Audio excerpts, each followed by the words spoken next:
Okay. So now, okay. Explaining competitive Pokemon's greatest game of all time. Okay, here we go. On October 6, 2016, the greatest battle in competitive singles Pokemon history happened between a player known as Telly and a player known as ABR. A battle so legendary that people would be talking for years. Wait! You guys see it? 1,259 turns and only one Mon has been defeated? Are we dead ass? About where were you when Telly vs ABR happened. A battle so legendary that it crashes your browser if you try to open it. A battle so legendary that it took 1,287 turns to finish. A battle so legendary that word of it reached all over the competitive universe at the time. It's over. It's finally over. Oh my. Okay. So my guess as to right now why that shit went that long, before I've even seen this, okay? Just based off all the clues they've given me, I'm thinking that what happened was they just kept switching Mons, like, over and over again, like, each turn, like, oh, you're gonna play that? Well, I'm gonna play this, right? And they just got mad petty. I don't know, though. The story of Telly vs ABR deserves an exclamation to understand just what made it the greatest battle of all time. But first, subscribe to the channel. Most of you are not subscribed, and I should keep relatively tamely in round 2 of OLT, one of Smogon's biggest tournaments. ABR wins game 1 in the best of 3. Oh, this is a tournament, too. Oh, we serious like that. Hold up. Hold up. Telly vs ABR starts relatively tamely in round 2 of OLT, one of Smogon's biggest tournaments. ABR wins game 1 in the best of 3 to set up a do-or-die situation for Telly. If Telly loses game 2, he is eliminated from the tournament. Entering the match, Telly is firmly the villain of the community. He has a history of trolling and harassment, and he is probably the guy you know who flames you on the ladder. Normally, I don't talk about players themselves in a negative light, because people are more nuanced and complicated than what I can show in a YouTube video. Imagine being able to build an app with your name on it just by thinking about Subscribe. it. Donate me $1 billion. 44. Everyone donate me $1 billion. And people can and do change, and no one is entirely represented by their worst moments, but the reason I mention it here is because it's relevant to the story. It's part of the reason why the game was as hyped up as it was. Everyone wants to see the villain lose, and both players at the time were new upcoming players who love to trash talk. Okay. Telly brings stall, but more importantly, it's a do-nothing stall team. Telly's only way of doing consistent damage were Poison from Toxic on Registeel and Azumarill, Burn from Will-O-Wisp on Mew, Scald on Azumarill, and weak attacks from Pokemon like Defensive Megalodios, Defensive Zapdos, and Defensive Clefable. There's no way of— Defensive Zapdos might actually be nasty. Like, you are, like, nasty work. Nasty work. That is nasty work. Who runs a defensive Zapdos? What is Zapdos even? I'm gonna look that up after. Attacking, merely not dying.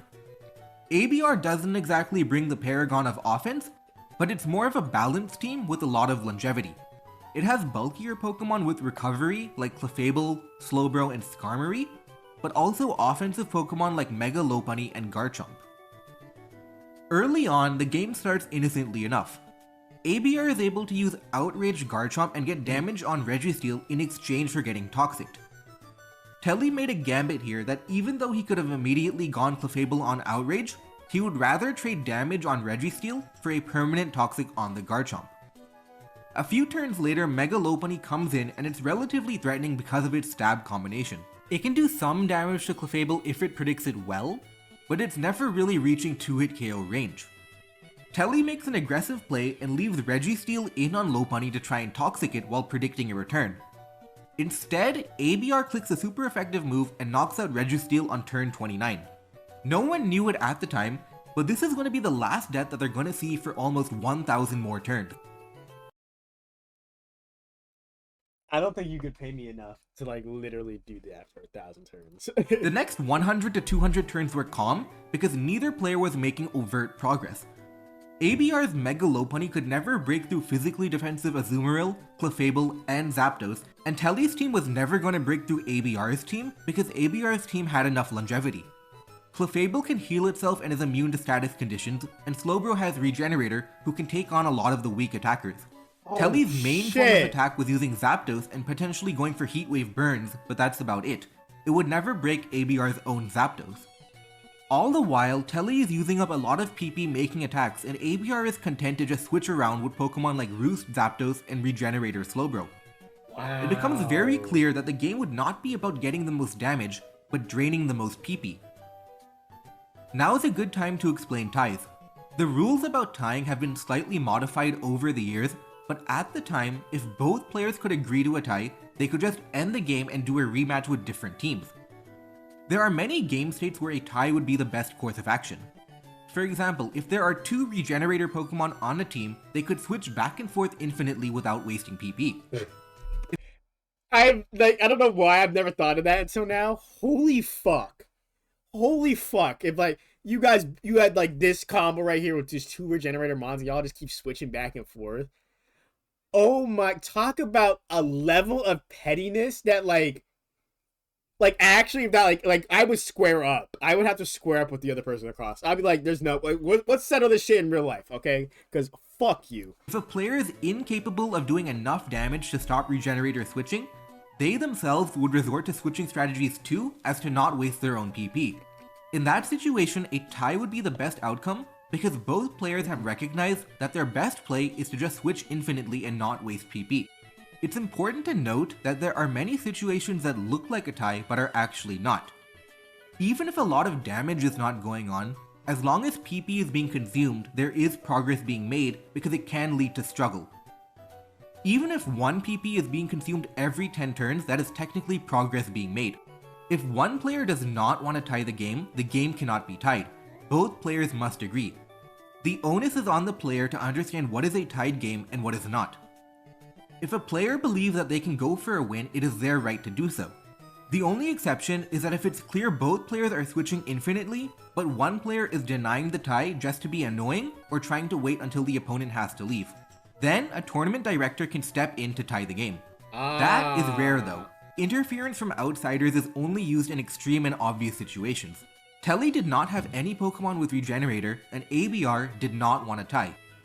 He wanted to break through with sheer PP.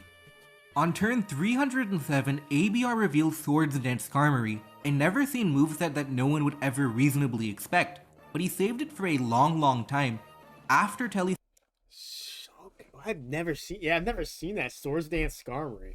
Skarmory, like every time you see Skarmory, it's usually like a setup mon, you know, like you throw spikes down, you know, whirlwind, you know, shit like that. Started burning up PP he didn't know he'd need. Ordinarily, Zapdos is a complete counter to anything Skarmory tries to do. All of Skarmory's attacks are not very effective, and meanwhile Zapdos has Discharge and Heat Wave to hit Skarmory super effectively. Right.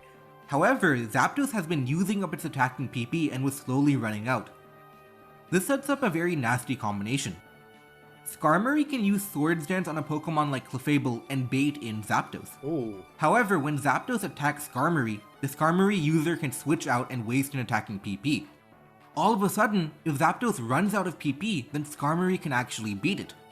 Of course, that's easier said than done. Okay. Just as Skarmory can try and bait a PP from Telly's Zapdos, Telly can predict the bait and switch out himself and not lose a PP at all. Right. Nobody likes a cracked Sorry, crumble. here we go. Skarmory also has to deal with Scald Azumarill and Will-O-Wisp Mew, but the concept to stall PP is the same. Skarmory represents the tiniest of chances to go for a win. In the meanwhile though, Telly has been bleeding PP a lot more than ABR has, and he reaches low PP on moves before ABR does, and now he has to start being extremely careful about how he uses it, and the game devolves into almost endless switching. The most common scenario being ABR Slowbro versus Telly Zapdos. ABR will always switch his Slowbro out of Zapdos because he'll never want to risk it dying. Right. At the same time, Telly will never want to attack into a Slowbro switching out because it means he loses 1 PP for nothing. This leads to a situation where neither player wants to attack because it would just lead to losing 1 PP for no reason. Telly is playing for the tie, he wants this to happen, but ABR is not. ABR isn't switching back and forth just for fun. He's switching back and forth to eventually go Skarmory on one of the times. By switching back and forth many times, Telly cannot reasonably attack predicting Skarmory because the past 20 times ABR went to something that could tank an attack, and that would have wasted one of Telly's PP. Skarmory is able to get in the game on one of Telly's switches instead of having to tank an attack. Once Skarmory gets in, it has a chance of forcing a reaction that loses a PP with the plays mentioned earlier. This process is time consuming and it takes many turns just to waste one PP. But without a doubt, the Skarmory is wasting a little PP every once in a while. There would be stretches of 30 plus turns with nothing but switching, finally culminating in Telly using up one PP and then repeating the switch process again. And every once in a while, Telly would make a blind stab trying to catch the Skarmory switch in just to waste another PP. Holy fuck. Additionally, every once in a while, Skarmory would get in position to Swords Dance, throw off a Brave Bird, and force a recovery move. This is important because Brave Bird has more PP than Soft Boil and can lead to further PP progress. ABR has an advantage, but could Telly defend the tie with perfect play? Maybe he could, but Telly wasn't playing perfectly. The process continues for many hundreds of turns until finally there's an opening. Mega Lopunny comes in on a predict as Clefable goes for Wish. Then it hits Zapdos with its 11th Ice Punch of the game and gets its first freeze. Oh! Then later on turn 1220, Skarmory goes for Swords Dance on the frozen Zapdos. If the Zapdos stays frozen, great. If not, there's some more PP stalling left. Only this time, Zapdos is almost out of PP. By turn 1220, Zapdos has run out of Roost, run out of Heat Wave, and only has 2 discharges left. That's Skarmory Zapdos sweeping. unfreezes, gets an attack off, gets Paralysis. hit itself, and then fires off another attack on the Skarmory baiting the attack. And now, 1200 turns later, Zapdos has run out of all of its PP and can no longer beat Skarmory. Moreover, the paralysis from discharge now means that Mew's Will-O-Wisp and Azumaril's Scald cannot burn Skarmory anymore. Skarmory switches out until it can find a chance to Roost, and then it starts going for the win with Swords Dance. That's gay. Zapdos is effectively gone, Mew cannot burn, and all that's left is an unaware Clefable that's running dangerously low on Wish PP. It ends up not mattering as Skarmory gets lucky enough, but Skarmory did have enough PP to break through eventually. Once Clefable goes down, it's all over. Skarmory removes Mew, and the team has officially been broken down. ABR cashes in all the PP Everyone he's say been saving up GG. and gets a Toxic on Mega Latias, and then later knocks out Azumarill with Psychic. Finally, after 1287 turns, ABR finally gets the win and ends the game. Did ABR really need 1300 turns to execute his game plan? Only he really knows. ABR reached an advantageous position around turn 350 or so, once SD Skarmory was revealed with the PP advantage he had accumulated. But he played it slowly to convert his advantage. According to him, it was the best way to play as risk-free as possible, but Access unless you said something to respond. Time sensitive stalling. We my path when any condition is simply to get Tilly's head like any trash talker is meant to. I said it around 250 times. I had a legitimate way to kill his Pokemon, as we can see from the way the game ended. I won just any other Pokemon won, and I remember none of you might ask if I got any serious if any depends on the game. You don't notice the entire gameplay. There was like 10 occasions where if I didn't time those perfectly, he could have Scald burned me. There's many more cases of this where. Oh, damn! Damn! Wow, that's so interesting. according to Telly, it was pointless switching just to bad manner him and keep the game going. And what happened after that series? Well, quite a few things actually. The rules on tying a game became slightly modified. In addition to the ability for players to agree on a tie, there would now be a 1000 turn hard cap on a game. If a game reaches that limit, it is automatically tied. While it's true that there are rare cases where a winning strategy would legitimately take 1000 turns to execute, it was deemed unreasonable for anyone to have to play that long, and the 1000 turn limit was implemented. So, my thing, before that, anyone, like, I assume the 1200 game was, like, the max, right? But before that, right, when this, like, before it was the max, I think there was a game out there that shit went to, like, 10,000 turns. Like, you just had mad regenerator Pokemon on your team. You just kept swapping them hoes. You know what I mean? Like, surely there's been a game out there that is not documented that's, like, 10,000 plus game, or, like, 100,000. It might still be going, you know? Actually, there's probably been like server shutdowns. by Few then. games have ever gone that far, and it mainly serves as a theoretical limit without interfering with most legitimate strategies. If two players know that the game can be forced into 1000 turns, they'll likely agree to a tie instead of playing it out. Yeah. ABR would go on to become the greatest player of all time, and unfortunately Telly would go on to later get permanently banned from Smogon with issues related to harassment and trolling. He has not been seen since. What do you think of the tournament coverage? Wow. That is so interesting. Like, that is genuinely so interesting. That was a W video. W 1,200 turns, bro. Oh my god. I wonder how long that game actually went on for, though. That's my question.